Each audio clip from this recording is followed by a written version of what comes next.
Sin más, procedo a dar lectura a la ponencia.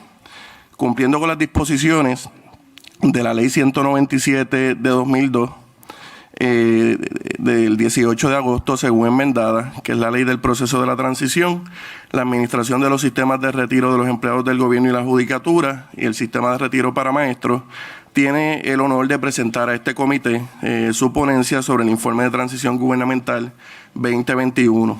El sistema de retiro es un fideicomiso creado en virtud de la Ley 447 de 15 de mayo del 51, según enmendada en varias ocasiones.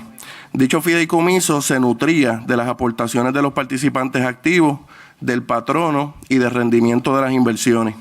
Se estableció con el fin de atraer empleados idóneos al gobierno, retenerlos en el servicio público y proveerle para su retiro sistemático unos medios de subsistencia dignos y razonables una vez estos culminaran sus labores en el servicio público.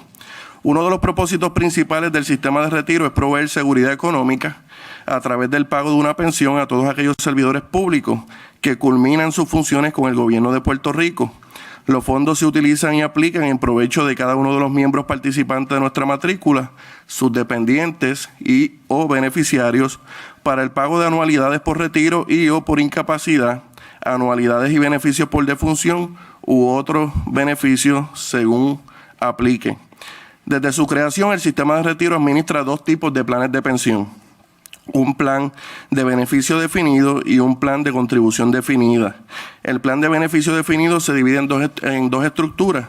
La primera, para los participantes que comenzaron a cotizar al sistema de retiro antes del 1 de abril de 1990, que esos son los que conocemos como los empleados Ley 447, y otra para aquellos participantes que comenzaron a cotizar entre el 1 de abril de 1990 y el 31 de diciembre de 1999, que esos son los empleados que conocemos como los Ley 1. Por otro lado, el plan de contribución definida, mejor conocido como Reforma 2000, se rige a través de la ley número 305 del 99 y cobija a todos los empleados públicos que comenzaron a cotizar a partir del 1 de enero del 2000. De igual forma, la ley 3 de 2013 se promulgó con el fin de crear un programa híbrido de contribución definida en el cual, en teoría, y veremos más adelante por qué digo en teoría, debió haber creado cuentas individuales con las aportaciones de cada uno de los participantes del sistema que pasara a formar parte de dicho programa. El 23 de agosto de 2017 se aprobó la Ley 106 de 2017, la cual creó un nuevo plan de aportaciones definidas, en el cual las aportaciones realizadas por los empleados se mantienen en una cuenta individual, segregada y custodiada en un fideicomiso separado de los activos generales y cuentas del gobierno.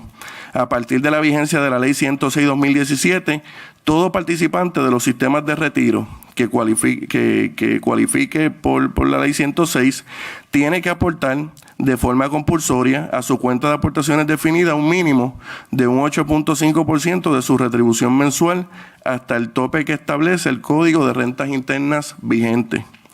Actualmente, el sistema de retiro cuenta, según nuestra base de datos, con 94.483 participantes activos, los cuales se dividen de la siguiente manera: 8.862 participantes de la Ley 447, 30.599 participantes de la Ley 1, 40.261 participantes de la Reforma 2000, 5.903 participantes de la Ley 3 del programa híbrido y 8.858 participantes que comenzaron del 1 de julio de 2017 en adelante, conocidos como los empleados 106, para un total de 94.483. Pueden ver en la ponencia que he dividido el número de participantes por cada ley, dividido entre corporaciones, municipios y gobierno central. En cuanto a los participantes activos pertenecientes al sistema de retiro de la judicatura, los mismos se dividen de la siguiente manera: 208 participantes de la judicatura bajo la ley 12, 12 bajo la estructura 162A, 123 bajo la estructura 123 bajo la estructura 162B, para un total de 343 participantes activos del sistema de retiro de la judicatura. De igual forma, el sistema de retiro cuenta con 119.094 pensionados y beneficiarios, y el sistema de la judicatura cuenta con 499 pensionados y beneficiarios, los cuales se dividen de la siguiente manera: 78.891 pensionados del gobierno central, 17.673 pensionados de municipios, 22.530 pensionados de corporaciones públicas, que eso hace el total de 119.094, y 499 pensionados de judicatura. Para enero de 2017, cuando el nuevo gobierno asumió la administración, el sistema de retiro de los empleados del gobierno, el sistema de retiro para maestros y el sistema de retiro para la judicatura confrontaban una grave emergencia fiscal, toda vez que sus activos líquidos estaban próximos a terminarse, dejando a los sistemas de retiro sin los recursos necesarios para pagar sus obligaciones con los pensionados.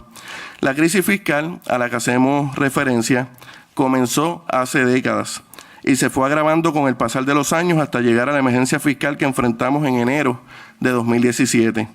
Para intentar resolver la misma, pasadas administraciones trataron de reformar sin éxito los sistemas de retiro en múltiples ocasiones. Resaltamos que para el año 2000 se estableció un plan de contribución definida, mejor conocido como Reforma 2000, para todos aquellos empleados públicos que comenzaron a cotizar a partir del 1 de enero de 2000.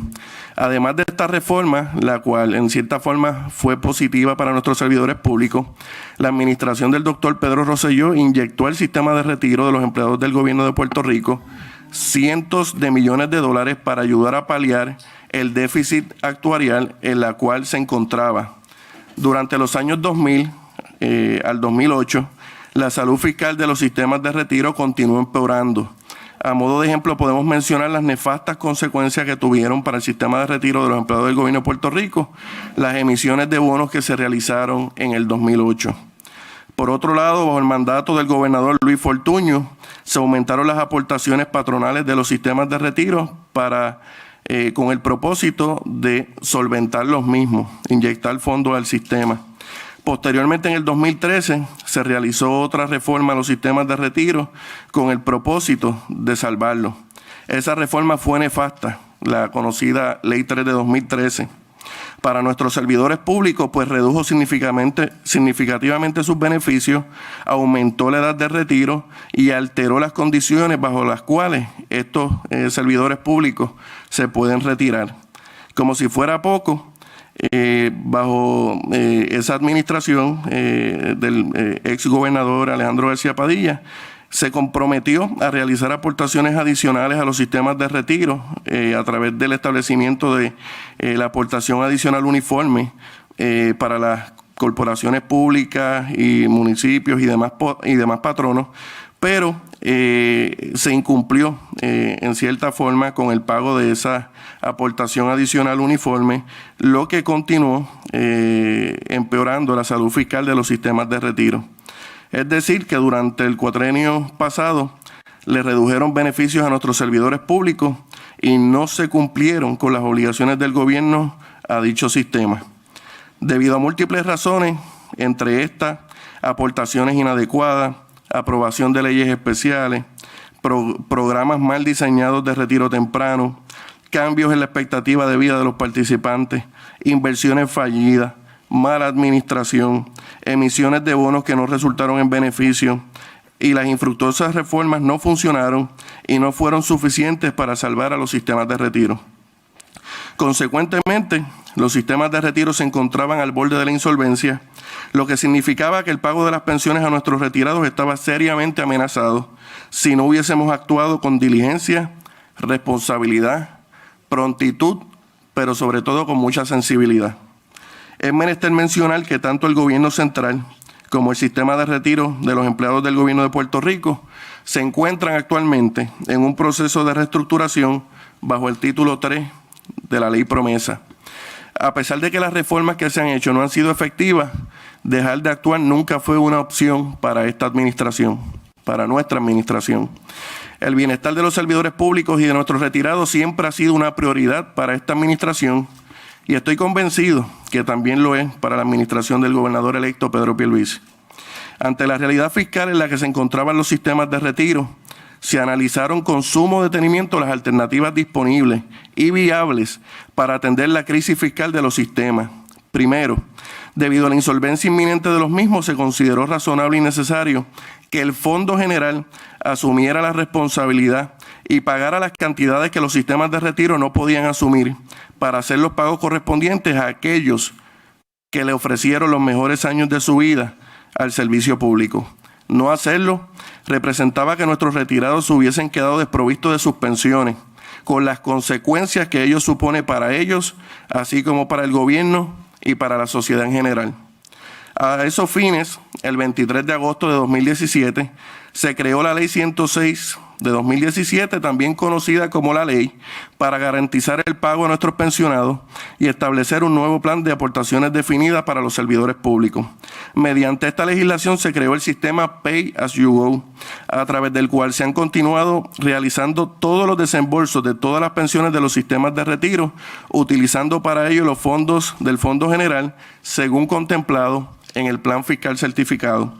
De igual forma, el referido estatuto estableció un nuevo plan de contribuciones definidas, el cual se nutre de las aportaciones que realizan los servidores públicos del gobierno de Puerto Rico, municipios e instrumentalidades participantes. De esta manera salvaguardamos las aportaciones que cada uno de los servidores públicos realizan para su retiro, ello con el propósito de que estos puedan gozar de un retiro digno, sin que esto limite la capacidad del gobierno central de proveer servicios esenciales a la ciudadanía, ni requiera la implementación de medidas que afecten a los más vulnerables. En síntesis, mediante esta Ley 106 y la transición a un sistema Pay As You Go, se salvaguardó que los miles de pensionados y pensionadas de Puerto Rico reciban las pensiones que con tanto sacrificio y esfuerzo lograron obtener al entregar los mejores años de su vida a construir el Puerto Rico de hoy. De igual forma, se creó un nuevo, y yo le digo también verdadero, plan de contribución definida para nuestros servidores públicos y se comenzó un proceso de reestructuración y consolidación de los sistemas de retiro bajo la Junta de Retiro del Gobierno de Puerto Rico, también creada al amparo de la Ley 106 de 2017. Es importante puntualizar que antes de la Ley 106 de 2017, cada sistema de retiro tenía su propia junta de síndicos. El sistema de retiro de maestros tenía la suya, el sistema de retiro central tenía la suya. Con la Ley 106 se disuelven estas juntas y se crea un nuevo organismo que es la Junta de Retiro del Gobierno de Puerto Rico, presidida por el director ejecutivo de la FAF, y ahora los sistemas se rigen bajo una sola junta. La finalidad de la reestructuración y consolidación de los sistemas de retiro bajo la Junta de Retiro es crear un sistema de retiro más pequeño, más ágil, más económico y eficiente, que se adapte a la realidad fiscal y que continúe sirviendo bien a nuestra matrícula de participantes y pensionados. Con relación al aspecto puramente administrativo de nuestra agencia, para enero de 2017, el sistema de retiro contaba con alrededor de 306 empleados. Como parte de la reestructuración del sistema y diversas medidas de right sizing, al día de hoy contamos con una plantilla de 201 servidor público, para un total de 100 empleados menos en la agencia. Es importante destacar que los sistemas de retiro fueron las primeras entidades gubernamentales en trasladar empleados a otras agencias bajo el mecanismo de la movilidad. El sistema de retiro trasladó 60 empleados el 1 de septiembre de 2017 al Departamento de Hacienda bajo el mecanismo de la movilidad. A pesar de que contamos con menos personal, hemos logrado continuar brindando un servicio de excelencia a cada uno de nuestros participantes y pensionados de manera efectiva. Esto lo hemos logrado automatizando procesos que antes se hacían manuales, reestructurando trámites y procesos y fortaleciendo la supervisión en áreas medulares del sistema. A manera de ejemplo, les detallo las diferentes solicitudes que se encontraban pendientes al 1 de enero de 2017, que habían 6.164 solicitudes, en el 2018 6.483, en el 2019 12.617 solicitudes y al presente Solamente tenemos 827 solicitudes pendientes. Estos son solicitudes de reembolso, solicitudes de beneficios por muerte, solicitudes de estado de cuenta, solicitudes de pensión. Al día de hoy estamos al día en el trámite particularmente de lo que son las pensiones, por la que cuando un empleado público solicita su pensión, la recibe en la fecha que la tiene que recibir y no tiene que esperar meses para comenzar a recibir su pensión como ocurría antes. Hemos reducido significativamente la cantidad de solicitudes pendientes, ello en beneficio de cada uno de los participantes y pensionados de nuestro sistema. Como es de su conocimiento, el 11 de septiembre de 2017, tras el paso del huracán María, el sistema de retiro perdió su edificio sede, que ubicaba en la avenida Ponce de León en Atorrey. El edificio quedó completamente destruido, inoperante e inhabitable. Ante dichas circunstancias nos vimos en la necesidad de actuar de forma rápida y proactiva para reubicar de forma inmediata nuestras operaciones y retomar nuestras labores y continuar con la prestación de servicios a nuestra matrícula sin que se vieran afectados nuestros servicios. En ese sentido, para principios de noviembre de 2017, ya estábamos ubicados en la Torre Norte del Centro Gubernamental Minilla. En ese sentido, tengo que reconocer el compromiso de todos los empleados de los sistemas de retiro. Son los mejores, son profesionales excelentes, servidores públicos comprometidos y en un esfuerzo conjunto, ¿verdad? A pesar de haber perdido nuestro edificio, ya en cuestión de un mes habíamos retomado operaciones y estábamos trabajando. Así que quiero hacer una parte para agradecer y reconocer el compromiso y la calidad de profesionales que son todos los empleados de los sistemas de retiro. No obstante, como parte del proceso de reestructuración y consolidación de los sistemas de retiro, hemos ido reubicando personal del Centro Gubernamental Minillas a la Torre Norte del Capital Center en Atorrey, un edificio que le pertenece al sistema de retiro para maestros. Al presente, ya un 70% del personal del sistema de retiro central ha sido reubicado en el Capital Center. Esperamos que durante los próximos meses podamos culminar la consolidación de las dos agencias en un solo edificio. Actualmente el sistema de retiro no recibe fondos del Fondo General, sino que mantenemos nuestras operaciones con el remanente de fondos propios que ingresaron a los sistemas de retiro hasta el 30 de junio de 2017. Lo mismo sucede con el sistema de retiro para maestros. Es importante destacar que como parte del proceso de consolidación, por primera vez para este año fiscal pudimos someter para ambos sistemas de retiro un presupuesto consolidado bajo la Junta de Retiro para un total de 66.836.000, el cual se divide en 52.527.936 para el sistema de retiro central y un presupuesto de 14.308.064 para el sistema de retiro para maestros. Durante los pasados 4 años podemos enmarcar nuestra gestión en 5 pilares, 5 prioridades y proyectos esenciales.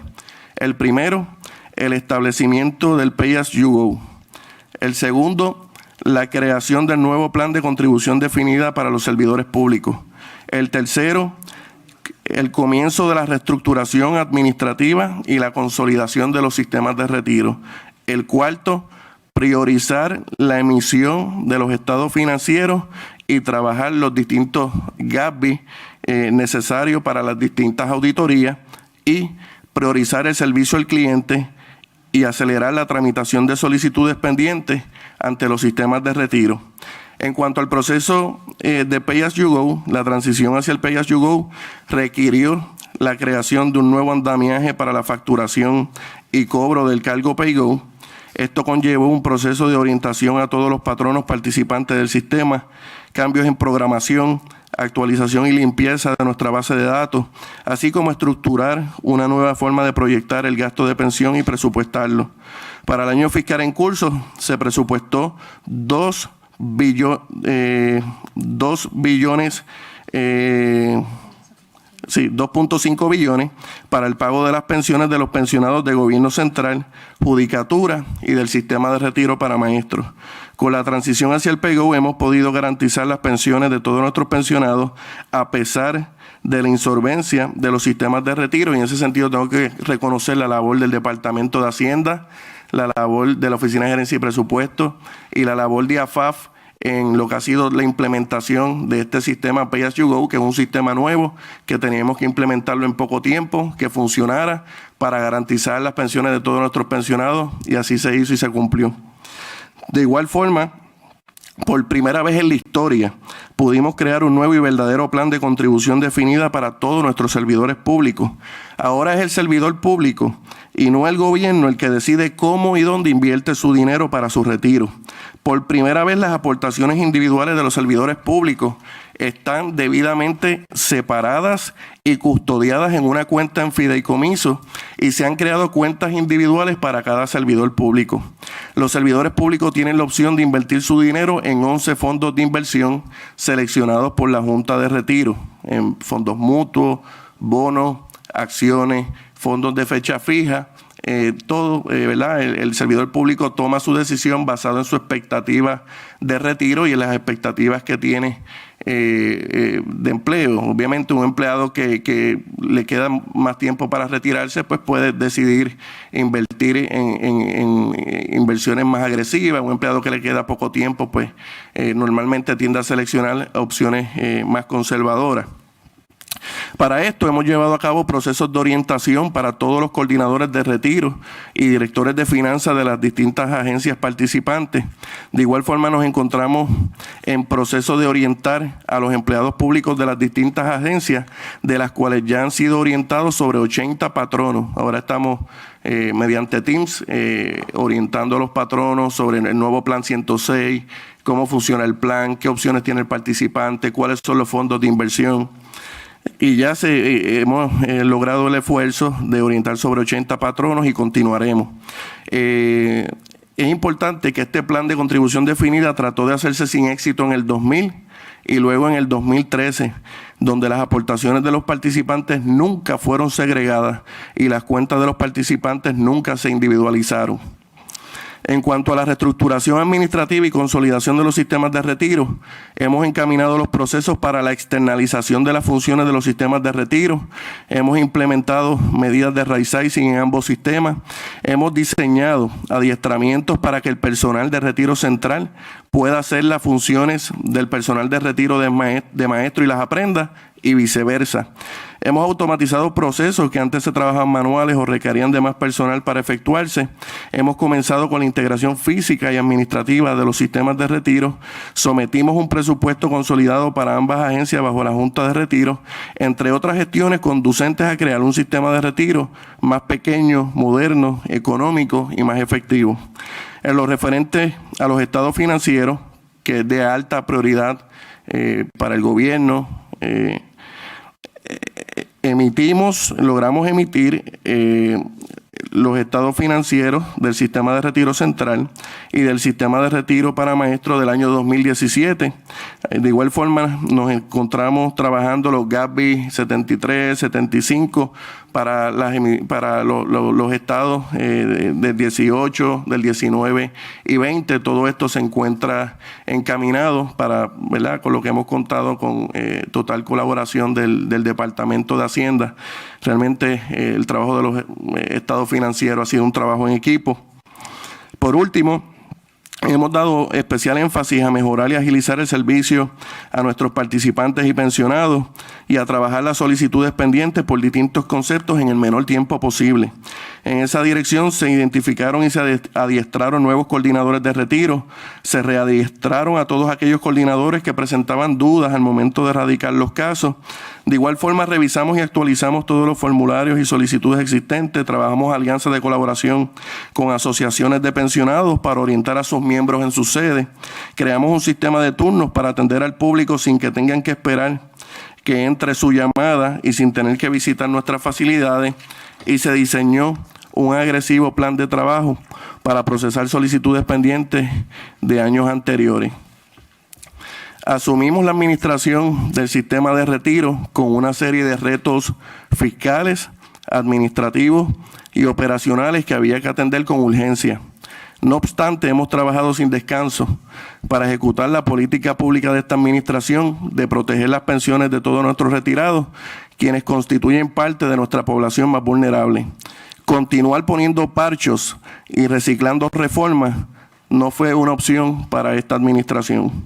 Por eso, hemos enfrentado los retos implementando soluciones reales, sensibles y fiscalmente responsables. Muy respetuosamente, agradezco la oportunidad por permitirme someter mis comentarios sobre la gestión pública que hemos venido desempeñando durante los pasados años en pro de nuestros pensionados y servidores públicos. Quisiera tomarme un minuto para agradecer a Dios por darme la oportunidad y la salud para poder haber estado al frente del sistema de retiro durante estos pasados años. A mi familia, que tienen que, ¿verdad?, entender todo lo que conlleva el descargo, ¿verdad?, y el desempeño de estos puestos. Nuevamente a los empleados del sistema de retiro por su compromiso. A veces se comentan cosas sobre los servidores públicos. Yo puedo decir que los empleados públicos del sistema de retiro son excelentes, son comprometidos, trabajan con pasión, tienen un compromiso. Y también quiero agradecer a las asociaciones de pensionados con las que hemos establecido alianzas, con las que hemos trabajado mano a mano en pro y en beneficio de todos los pensionados y las pensionadas de Puerto Rico. Me pongo en la mejor disposición de este honorable comité para contestar cualquier pregunta que tengan o para abundar sobre cualquier asunto en particular que así ustedes lo entiendan. Gracias. Muchas gracias, señor Collazo. Reconocemos que usted ha estado trabajando en tiempos sumamente complicados y donde la labor se hace entonces se convierte en una titánica, así que se le agradece ese esfuerzo. Y rápidamente, son un par de preguntas para pasar a los compañeros. Sí. Y en la ley 106 de 2017, en el artículo 2.1, habla específicamente de que el gobierno desde ese momento en adelante se encargaría de garantizar por el Fondo General los beneficios a los pensionados. Y más o menos estamos hablando de 2.4 billones a 2.5 billones de dólares. Correcto, ese es el gasto de pensión, sí. Ustedes separan el dinero, garantizan las pensiones y entonces lo que corresponde a corporaciones, municipios, etcétera, y agencias, ustedes entonces lo van cobrando. Correcto, sí, como funciona es que se presupuesta, el sistema de retiro proyecta lo que va a ser el gasto de pensión para el próximo año fiscal, se presupuesta y en cuanto a las agencias de gobierno central, se retiene esa parte para el gasto de pensión y el Fondo General paga las pensiones de los pensionados de corporaciones y municipios y les factura para que las corporaciones y municipios reembolsen ese pago que hizo el Departamento de Hacienda. En el año fiscal 2018, esa facturación fueron 522.5 millones, le quedaron a deber 69 millones. En el 2019 fueron 520.3 millones la facturación, le quedaron a deber 105.8 millones. Como ustedes ponen ese dinero adelante, ¿qué ha pasado con esos 69 y esos 105? Sí, bueno, ahora mismo tenemos corporaciones y municipios con deuda del cargo Pay-Go. Obviamente la ley 106 garantiza el pago, aunque el municipio o la corporación no pague o tenga algún tipo de deuda.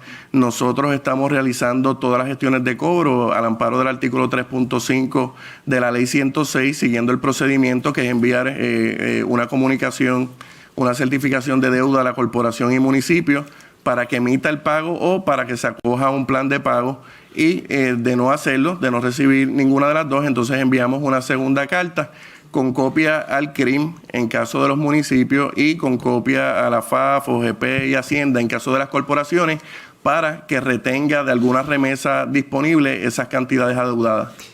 Y no hay, no sería bueno un mecanismo cuasi obligatorio de cuando se establece el presupuesto de la agencia, la oficina de OGP le diga específicamente, aquí hay tanto dinero que es para las pensiones, esto no lo puedes tocar, me quedo con ese dinero acá. Sí, nosotros le enviamos las proyecciones de PayGo a todos los municipios y las corporaciones para que lo presupuesten en sus presupuestos. Así que en ese sentido sí se les envía para que lo incluyan como parte de su presupuesto. Sí, crear un mecanismo. En la misma ley también, en el artículo 2.5, hablaba, y cuando la Asamblea Legislativa aprobó esta ley, fue específica que los pagos que se realizaran de las cuentas, de ahí en adelante, se eliminaba entonces aquella deuda que pudiera quedar. ¿Por qué eso no se ha hecho? Ustedes le siguen certificando a los auditores externos esa deuda cuando se supone que el espíritu de la ley era claro y específico. Mira, esto que me deja aquí, como este de lo viejo, se va a eliminar y nos vamos a concentrar en esto y de ahora en adelante tú me vas a pagar esto. Sí, entiendo que se refiere, presidente, al artículo 2.5 de la ley. 2.5 de la ley. Al artículo 2.5 de la ley, sí. Ese artículo realmente no se ha implementado por la situación del litigio, ¿verdad? De título 3, nosotros tampoco estamos haciendo esfuerzos para cobrar esas deudas de aportación adicional uniforme, aportación patronal, pero no hemos hecho ese offset de la deuda, ¿verdad? Unas conversaciones que hemos tenido con los abogados del título 3 y unas conversaciones que hemos tenido con la FAF, pero no es algo que no se vaya a hacer, sino que está contemplado y lo que estamos es buscando, ¿verdad? ¿Cuál es el momento preciso y la forma para implementarlo? Por eso, porque es que la ley es clara y es específica, sí. y había que ponerla en ejecución en su totalidad, porque eso le crea también un problema a todo aquel que pudiera tener alguna pequeña cantidad de deuda vieja, porque tiene que mantenerla en sus estados financieros esa corporación, ese municipio, lo que fuera. ¿Eso se va a resolver próximamente? Sí, es uno de los asuntos prioritarios que estamos discutiendo con los abogados del título 3 y con la FAF. Lo hemos venido discutiendo ¿verdad? Durante los pasados meses y entendemos que se debe resolver ya en los próximos meses para tomar una determinación final, porque realmente está en la ley, como usted dice, la ley es clara y es cuestión de que lo podamos implementar. Claro, no queremos que la implementación de esto en alguna forma puede incidir sobre los procesos ¿verdad? Que se están llevando a cabo en el litigio del título 3. Yo creo que considerando que el Pay As You Go está cubriendo todo, me parece que no creo que deba ser un problema de índole mayor, es cuestión de empujar ese diálogo. En cuanto a la ley 80, ¿a ustedes le pidieron su opinión con relación a la ley 80 cuando estuvo en estudio en la legislatura? Sí, nos pidieron nuestra opinión. Nosotros indicamos que estábamos de acuerdo con la ley 80 basado, y tengo que ser honesto, basado en nuestros estudios actuariales. Nosotros habíamos, y para poner un poco en contexto este asunto de la ley 80, la ley 80 surge como un reclamo de los servidores públicos que se vieron afectados sus pensiones, que antes se iban con pensiones de 75, 60% antes de la ley 3, ahora se van con pensiones de 30, 35%, y surge como un reclamo de estos grupos de beneficios definidos, ley 447 y ley 1, y a la misma vez lo vimos dentro de un todo, dentro de un gobierno que está buscando ser más pequeño, un gobierno que está buscando generar ahorro, un gobierno que quiere tener menos agencias, así, ¿verdad? Que así se visualizó la ley 80. Nosotros indicamos que era una medida ¿verdad? Que generaba ahorro, pero siempre y cuando estuviera de acuerdo con nuestros estudios actuariales. En aquel momento los estudios actuariales que nosotros enviamos contemplaban los empleados solamente de la ley 447, no contemplaban los empleados de la ley 1. Y así que si leen mi ponencia, lo dice claramente, si apoyamos el proyecto siempre y cuando se adapten a los estudios actuariales. Obviamente, durante el proceso legislativo hay cambios, siguen los reclamos, ¿verdad?, de los servidores públicos, y también en cuanto a algunos empleados de Ley 1, hay unas corporaciones que están trabajando APP, que se están reestructurando y vieron, ¿verdad?, como una forma de poder reducir su plantilla y de generar unos ahorros con una ventana de retiro, ya que despedir a empleados no es la política pública. Pues vimos esto, ¿verdad?, como una alternativa. Así que yo reconozco las preocupaciones de distintos jefes de agencias de la Junta de Supervisión Fiscal. Nosotros le hemos provisto a la Junta de Supervisión Fiscal todos los estudios actuariales. Luego, cuando la ley se aprueba finalmente, que se incluyen los Ley 1 y se incluyen todas las disposiciones, volvimos a hacer un estudio actuarial sobre ese proyecto final aprobado. Le hemos dado toda la información a la Junta de Supervisión Fiscal hasta que pues determinamos comenzar a implementar la ley. ¿Por qué era importante comenzar a implementar la ley? Porque hay cerca de 17,000 empleados elegibles, 6,900 de la ley 447, el resto de la ley 1, 6,934 de la ley 447 y unos 11,000 empleados de la ley 1 son elegibles para acogerse. Pues decidimos comenzar con esta primera fase para ver del universo de elegibles qué empleados deciden acogerse a las ventanas.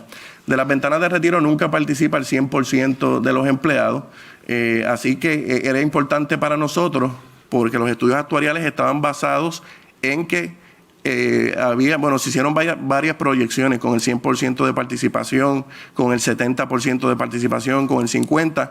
Mientras más empleados participen, más exitosas son las ventanas en cierto sentido. Pero es importante esta primera fase porque vemos de ese universo de empleados elegibles cuántos finalmente se acogen y que la agencia sepa, ok, retiro me envío que tengo 100 elegibles. De esos 100, ¿cuántos se me van a acoger? De esos que se acogen, ¿cuántos son esenciales? ¿Cuántos necesitaría reemplazar y cuántos no?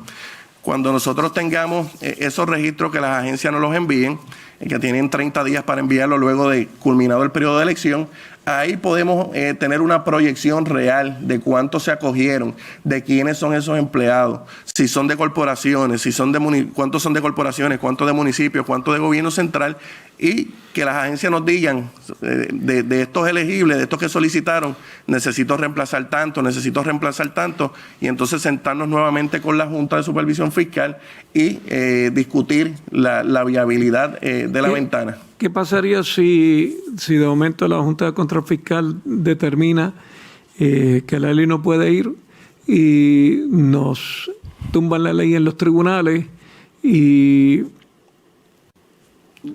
los empleados que se acogieron, 1,000, 1,500, 2,000, 3,000 empleados que se hayan acogido, están en su casa recibiendo su pensión y de momento reciben una carta de que ya no van a recibir más la pensión? Sí. El gobierno le notificó a la Junta de Supervisión Fiscal que no vamos a continuar con la implementación de la ley. Refiere a esa implementación que no vamos a permitir que los empleados se separen del servicio hasta tanto la Junta de Supervisión Fiscal lo apruebe. En ese sentido, en los próximos días ya estamos preparando una carta circular para enviársela a las agencias para que los empleados interesados llenen su formulario, pero indicando claramente en la carta circular que ningún empleado se puede separar del servicio hasta tanto el gobierno apruebe esa separación, porque ya la Junta de Supervisión Fiscal lo aprobó. Así que esa carta circular va a salir, ningún empleado se va a separar del servicio hasta tanto lleguemos a un acuerdo con la Junta de Supervisión Fiscal. Y me alegra que haya sido así, lo vi en estos días, porque era lo que este servidor siempre planteó. Apoyamos el que los empleados puedan tener este tipo de beneficios y puedan retirarse, pero ante la preocupación de que pudieran quedarse sin la soga y sin la cabra, pues era mejor. Se llenan todos los documentos, tengo todos los expedientes preparados, los tengo radicados. Si no hay ningún problema y la Junta está de acuerdo, le vamos hacia adelante. Si hay un tranque, este empleado no perdió su empleo. Correcto, okay. Correcto. Pues no tengo... Yamil, Carlos. Gracias, señor presidente. Buenos días. Le Agradezco por la ponencia y por su servicio. Mi trabajo anterior trabajé muy de cerca con todos ustedes, así que los distingo a los tres por su compromiso con los sistemas de retiro. Gracias. Tengo solo un par de preguntas, Sí. Y en caso de que alguna información no la tengan disponible, pues no las pueden hacer llegar posteriormente. Sí. Quisiera retomar un momento el tema del edificio, del sistema de retiro del gobierno. ¿En cuánto se estimaron los daños producto del impacto de los huracanes Irma y María? En 31.5 millones. ¿Y la aseguradora, cuánto les desembolsó, les pagó? Pues mira, para ponerlo en el contexto, nosotros hicimos la reclamación a la aseguradora. La reclamación no se movía por año, así que se demandó a la aseguradora. Y hace poco tiempo, hace 2 meses, el tribunal, hace más, pero el tribunal ordenó a las partes ir al mecanismo de appraisal, y allí 3 árbitros, ¿verdad? Se pusieron de acuerdo en realmente los costos y los daños. Fueron unos 4.800.000. Si mal no recuerdo, esa es la cantidad por la que pudimos transigir con la aseguradora. Dicha transacción se llevó a la Junta de Retiro y la Junta de Retiro así lo aprobó. Ya recibimos ese pago de la aseguradora, y ahora pues estamos trabajando con FEMA, que estaba, ¿verdad?, en espera de que resolviéramos con la aseguradora y que hiciéramos todos los esfuerzos con la aseguradora para que entonces FEMA pueda desembolsar su parte. Y la expectativa es que FEMA cubra la diferencia entre los daños y lo que pagó la aseguradora. Esa es la expectativa, correcto. Y una vez eso pase, pues entonces llevaré el asunto a la Junta de Retiro para ¿verdad?, que la Junta de Retiro determine qué vamos a hacer con el edificio en cuanto a reconstruirlo, venderlo, lo que la Junta de Retiro determine. Gracias. En cuanto a, retomando el tema que inició el señor presidente de las deudas que puedan tener entidades gubernamentales, sí. El señor presidente ya cubrió el tema de las deudas de PayGo, y que pues el Fondo General o el Tesoro Estatal está respondiendo ante los pensionados por esa deuda, pero quisiera enfocarme en otro tipo de deuda que tienen las entidades gubernamentales, en particular por retenciones que le hacen a los empleados y que no están remitiendo a sus cuentas 401k, por aportaciones por retenciones que se le hacen a los empleados por concepto de seguro de incapacidad, y por préstamos que tienen los servidores públicos y que se les retiene el pago, y el servidor público está en la expectativa de que esa retención que se le hizo se está remitiendo al acreedor, y que eso no está ocurriendo y pudiese haber ahí un disloque en el crédito de los servidores públicos. Y nos puede brindar la información posteriormente, pero ¿qué gestiones se están haciendo para eliminar esas deudas y prevenir que los distintos patronos, tanto a nivel de gobierno central, de corporaciones públicas y de municipios, extingan todas esas deudas y que prospectivamente no se sigan incurriendo en ellas? Sí, tengo que decir que esto ha sido un asunto histórico, ¿verdad? No es de ahora, de ciertos patronos que nos envían estas remesas, pues, de aportación individual, préstamos, seguro de incapacidad.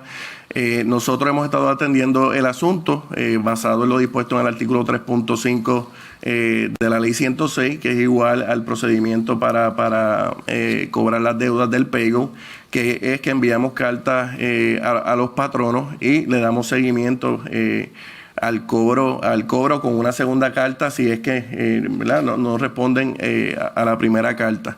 De igual forma, estamos en proceso de citar a los patronos, de reunirnos y entrevistar a estos directores de finanzas de estos patronos que no están enviando las remesas, y muchos de ellos es que no las envían, otros es que las envían tarde, así que tenemos que distinguir entre el patrono que envía la remesa tarde y el patrono que a veces acumula 2 y 3 meses en que no la envía. Pero hemos sido bien agresivos en el cobro. Nosotros estamos implementando los mecanismos de cobro de la ley 106, que es enviar la primera carta con la deuda. Igual en la primera carta hemos incluido que nos reservamos el derecho de llevar este asunto ante los organismos pertinentes si no se efectúa el pago.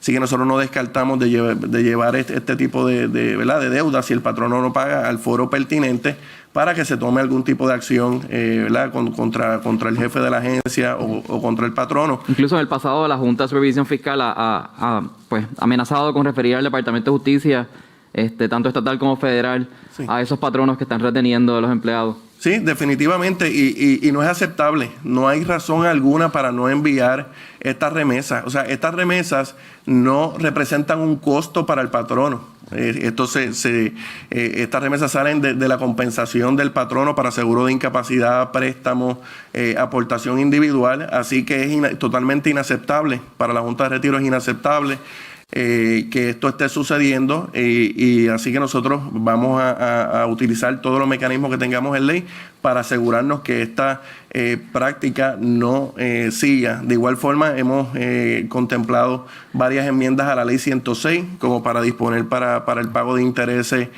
sobre estas deudas. Y en cuanto a la deuda, Peigo, ¿cuál es el patrono que tiene la mayor deuda actualmente? El municipio de San Juan. ¿Cuánto debe San Juan? Al día de hoy, 97 millones de dólares es el gasto de la deuda de Peigo del municipio de San Juan.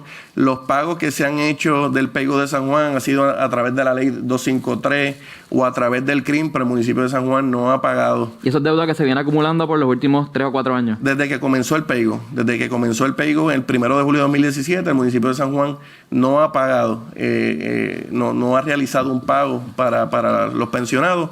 Los pagos que sí se han recibido han sido a través de la ley 253 y a través del CRIM, los pocos fondos que hemos recibido. Pasando a otro tema, nos mencionó el tema de las solicitudes que se han atendido en el sistema de retiro, sí, pero quisiera preguntarle particularmente por los casos que estén ante la Junta de Retiro pendiente de adjudicación, y reconociendo que esos casos se paralizaron por la quiebra, por el título 3 del sistema de retiro de los empleados del gobierno.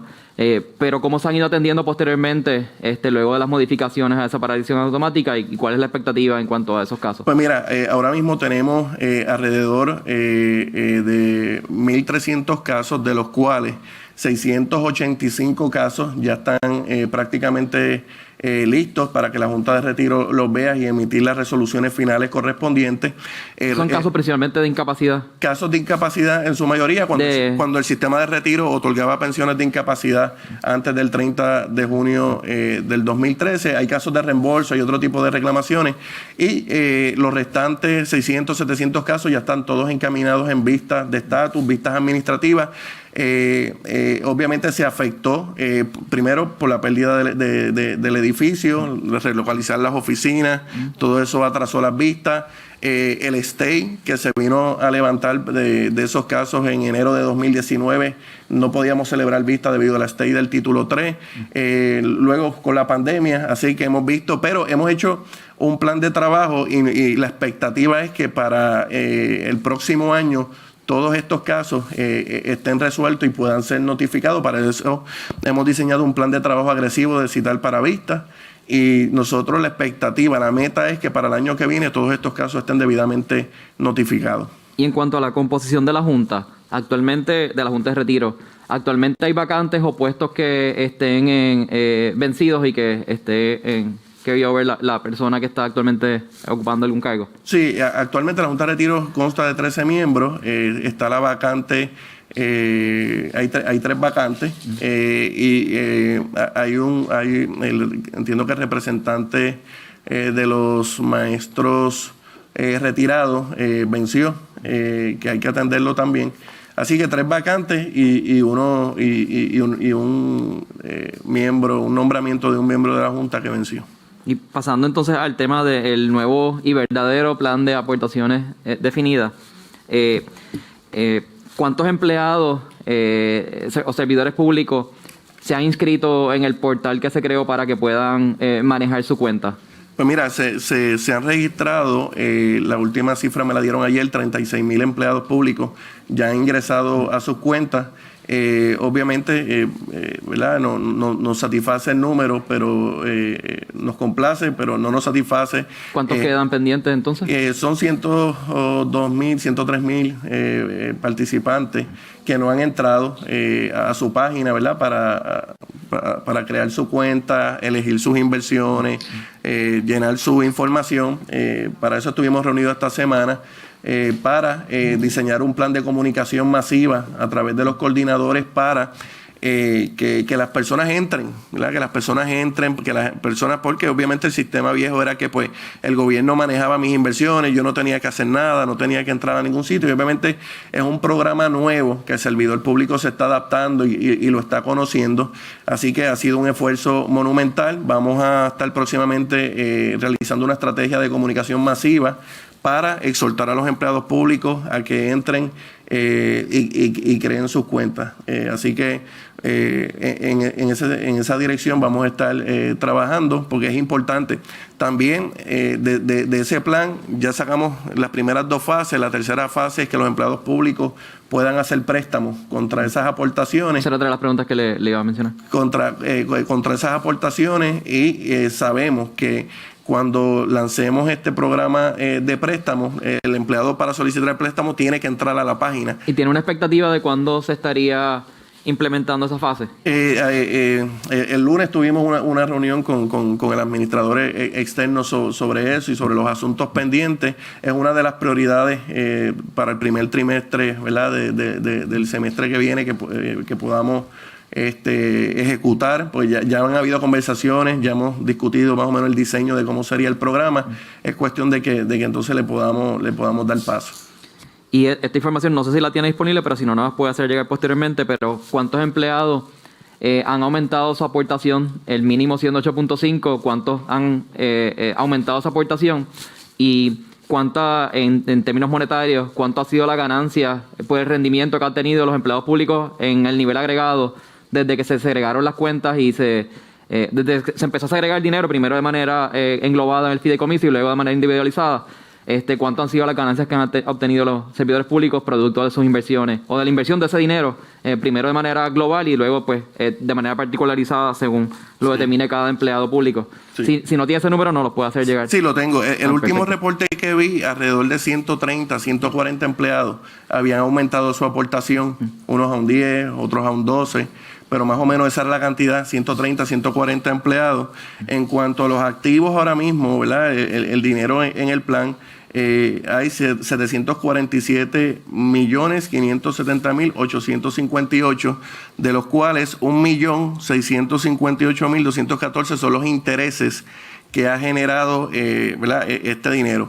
Es importante destacar que el 85% de los empleados están ahora mismo en la opción más conservadora de inversión, que es el default option, que la ley establecía que si el participante no hacía ningún tipo de opción de inversión, que hayan en el default, que es el más conservador. Donde el principal está garantizado. Donde el principal está garantizado, pero entonces el rendimiento del dinero pues es menor.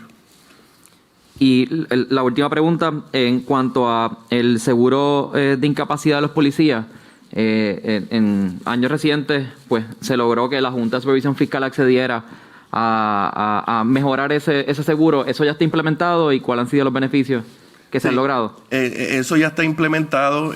Primero, mejoramos el retiro, que esto ha sido uno de los grandes logros y uno de los grandes reclamos de la policía, su seguro de incapacidad. Lo atendimos primeramente con la Ley 80 de 2019, donde incluimos a la policía en la Ley 127, porque la Ley 127 te decía, si no cumples con estas circunstancias particulares, no eres acreedor de la Ley 127 que te otorga una pensión vitalicia de un 80%, sino que tienes que irte para el seguro de incapacidad. Logramos enmendar la ley. Ahora el policía, no importa si muere o resulta herido durante el trabajo, aunque no cumpla con las circunstancias de la Ley 127, tiene esa protección bajo la Ley 127 y mejoramos aún más con los $250 por policía que aprobó la Junta de Supervisión Fiscal. Ahora tienen, antes era un 40% de beneficio, ahora es un 60%, bajo la compañía era hasta un máximo de 5 años. ahora, ¿verdad? En el enhance, en la póliza mejorada, ahora tienen hasta los 62 años o 15 años de cubierta, lo que ocurra primero. Así que en ese sentido, lo que ha sido la Ley 80-2019 y la póliza, la cubierta mejorada con estos fondos de la Junta de Supervisión Fiscal, el policía ahora tiene unos beneficios muy buenos en caso de incapacidad. Muchas gracias. Sería mi pregunta, señor presidente. Licenciado. Buenos días a todos.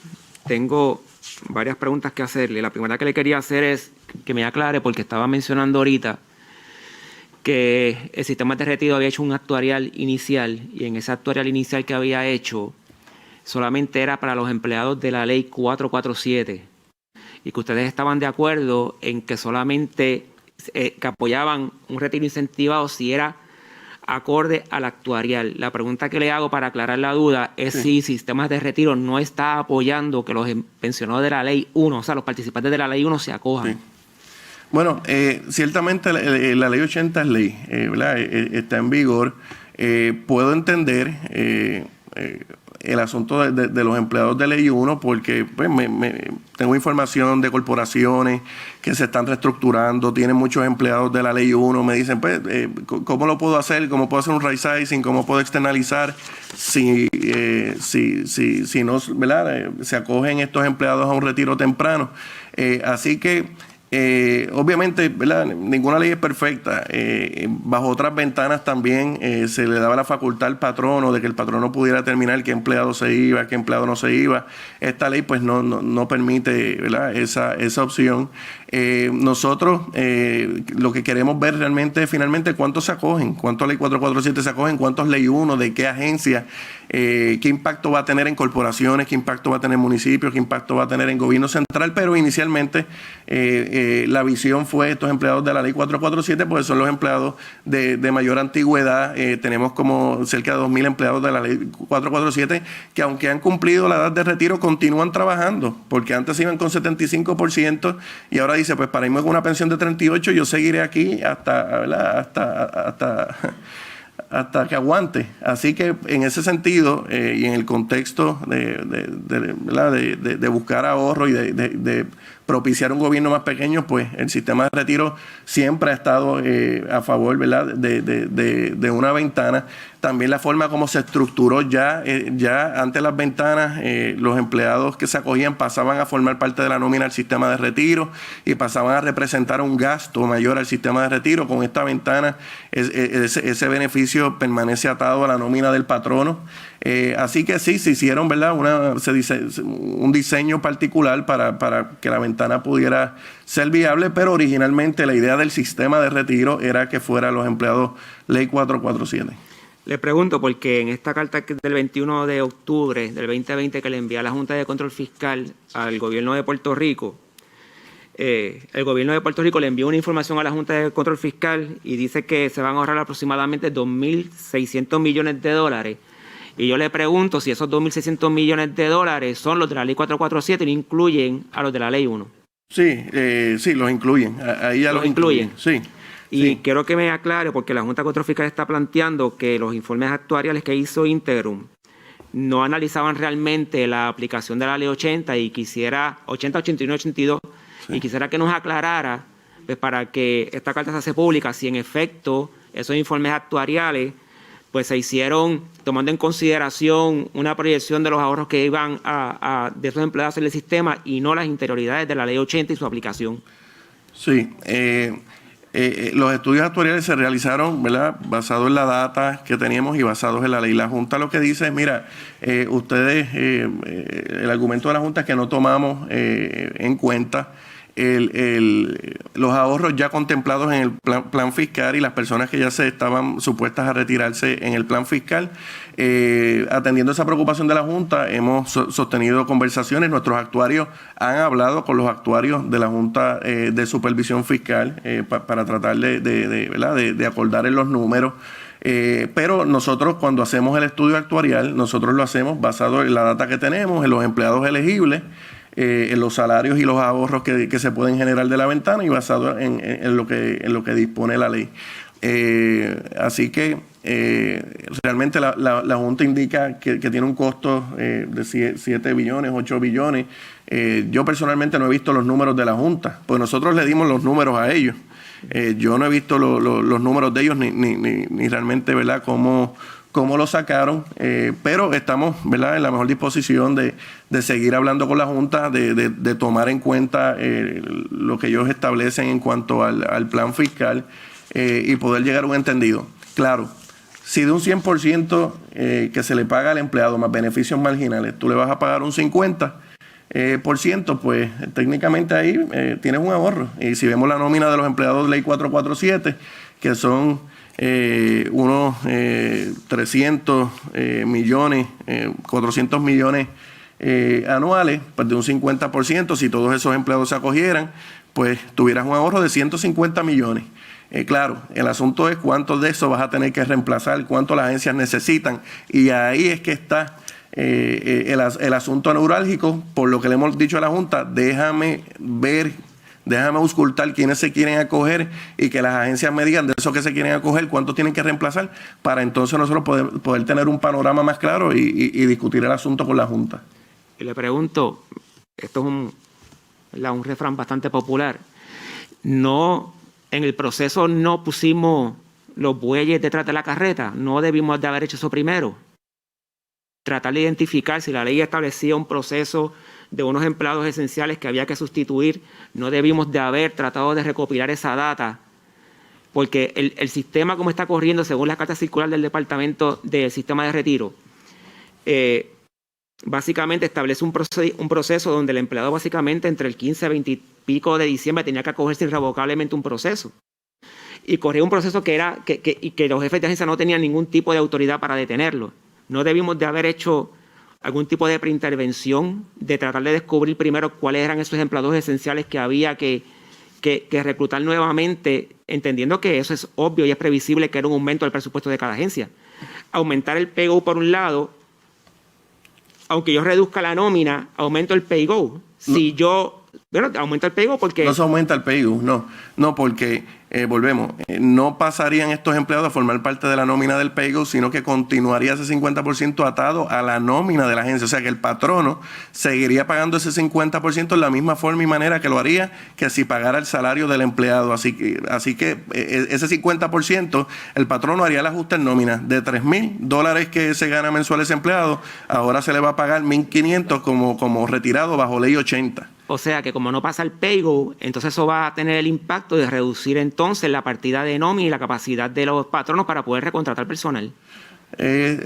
Bueno, en cierta forma, pero habría que verlo, porque si se te acogen 20 y el patrono tiene que reemplazar 7, pues a lo mejor esos 7 empezarían en una escala más bajita. Recordemos también que estos empleados de la ley 447 y la ley 1 son los salarios más altos del gobierno, porque son los más tiempos que llevan. Por eso. Así que, claro, si se van 20 y tengo que reemplazar 7 a una escala más bajita, pues como quiera tendría algún ahorro. Ahora, hay situaciones particulares de agencias donde si se te van 20 y tienes que reclutar 18, pues tienes una situación donde a lo mejor no tienes el ahorro.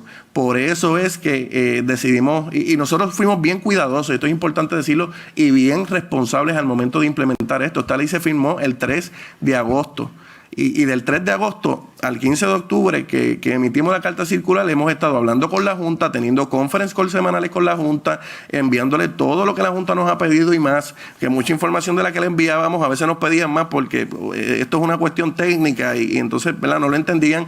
Así que, y ya cuando esas conversaciones se habían dado, cuando ellos tenían toda la data, cuando habíamos tenido muchísimos conference calls, entonces decidimos, pues vamos a implementar la ley porque todo está dado. Y la primera fase del proceso de elección. Vamos a ver realmente, no es lo mismo, ¿verdad?, sondear a lo mejor cuántos empleados se quieren acoger que emitiendo una carta circular, ¿verdad?, que es una cuestión más formal, que entonces el empleado dice, mira, comenzó el proceso, déjame ver si me acojo o no. Por ejemplo, en mi agencia, en Retiro, cualifican 71 empleados para la ventana. Se han acogido hasta ahora 22 o 23.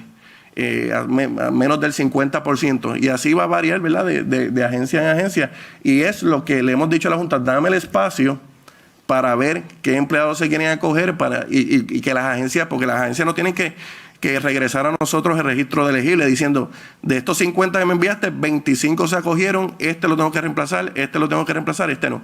Así, eso nos va a ayudar a tener un panorama más claro para estar en mejor posición de conversar, ¿verdad?, el asunto con la Junta de Supervisión Fiscal.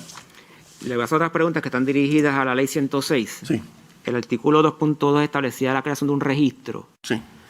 de las acumulaciones de los empleados participantes y establecía que se tenía que haber hecho en 60 días, en 180 días había que notificar a los servidores públicos cuánto eran sus aportaciones. Sí. Yo soy servidor público, nunca recibí ninguna. Asumo yo que no se enviaron. Sí. El registro existe. El registro existe. Nosotros tenemos un registro ahora mismo con todas las aportaciones, con todos los años de servicio de los participantes de los sistemas de retiro. En algún momento dado, bajo otra administración de AFAF, no estaba al frente el licenciado Marrero, hubo, ¿verdad?, un asunto con la interpretación de este artículo de la ley, que si había que hacer una limpieza de data antes de enviar estos registros, o si enviábamos los registros con la información que teníamos. Así que en ese sentido nosotros todos los días le damos información a los participantes, nos piden estado de cuenta, nos llaman por teléfono, el registro existe, las aportaciones existen. Si un participante hoy me llama y dice, quiero saber cuántos años de servicio tengo y cuánto tengo aportado, nosotros se lo damos en el momento. ¿Okay? Así que no se envió, no se llegó, ¿verdad?, a enviar el registro y a notificarlo. Y eso se debe, siendo honesto, a una discrepancia que hubo en algún momento dado de que había que hacer un data cleanup de todo eso, y el data cleanup envuelve comparar ese registro electrónico con el expediente del empleado que está distribuido entre 200 patronos, así que... Pero el registro existe. El registro sí, no lo creamos con la ley 106, el registro lo creamos hace muchísimo tiempo. Se está actualizando constantemente y cualquier participante o pensionado que quiera una certificación de sus aportaciones, sus años y su pensión, se le provee. Les pregunto porque los servidores públicos actualmente, a través del sistema de retiro, tenemos un acceso que podemos, el sistema le emite una certificación de aportaciones e intereses acumulados de lo que fue hasta el 2017, creo que aparece. Esa cantidad que se emite el sistema y esa certificación automática, ¿es la que es? ¿Esa es la cantidad? ¿O es posible que con la confección de un registro y una vez ustedes hagan limpien toda esa data que ustedes tengan, la cantidad sea menor a la que se identifique en el sistema? Pues mira, te doy un ejemplo. Nosotros limpiamos data todos los días cada vez que trabajamos una pensión. Aparecen en nuestro sistema los años de servicio, las aportaciones de ese participante. El coordinador de retiro nos trae el expediente de personal del participante y ahí podemos ver y examinar el expediente, las hojas de servicio, las hojas de cambio, la OP15. Y ahí podemos comparar con el sistema. Yo le diría que en la inmensa mayoría de los casos la información ¿verdad?, coincide. Sin embargo, hay casos particulares, hay casos donde el participante se movió de patrono a patrono. Empezó educación, se movió al otro patrono, terminó en salud y entonces a lo mejor ese expediente no se incluyó, alguna hoja de cambio, no se incluyó, ¿verdad?, algún histórico de nómina, y entonces pudieran faltar algún tipo de aportación, o el participante dice, mira, es que este año yo lo trabajé pero no está en el expediente. Entonces ahí decimos, pues, ¿cuál fue tu primer patrono? Y hacemos, ¿verdad?, ese análisis. Así que esa es la limpieza de data. Cuando me solicitan a mí un beneficio, yo tengo la información en el expediente, la tengo en el sistema y ¿verdad?, se verifica que la información sea la misma. En la inmensa mayoría de los casos coincide, pero hay casos particulares por el manejo del expediente, ¿verdad?, de personal. O sea que tenemos programado notificarle a los empleados la disposición, el registro eventualmente, o no se está trabajando para notificarle al empleado sus acumulaciones según lo dispone la ley 106. Ese asunto es otro de los asuntos que tenemos que discutir. Yo personalmente entiendo que se puede notificar ¿verdad? El estado de cuenta estimado, lo que tenemos ahora mismo en nuestro sistema, y si algún participante tiene alguna reclamación, pues la trae al sistema, como hasta el momento, y la atendemos. Pero importante es que el registro existe, y importante también nosotros, la información que nosotros tenemos en nuestro sistema es información que nos envían los patronos. O sea, 187 patronos enviándonos los files de las nóminas, y nosotros descansamos en la información que nos envía el patrono, porque la base de datos del sistema de retiro se nutre de los files, de los archivos electrónicos que nos suplen los patronos. Nosotros debemos entender que esos archivos están correctos. Por eso es importante que al momento de trabajar la pensión se haga la debida ¿verdad? Intervención de esos casos, para asegurarnos que lo que tenemos en nuestro sistema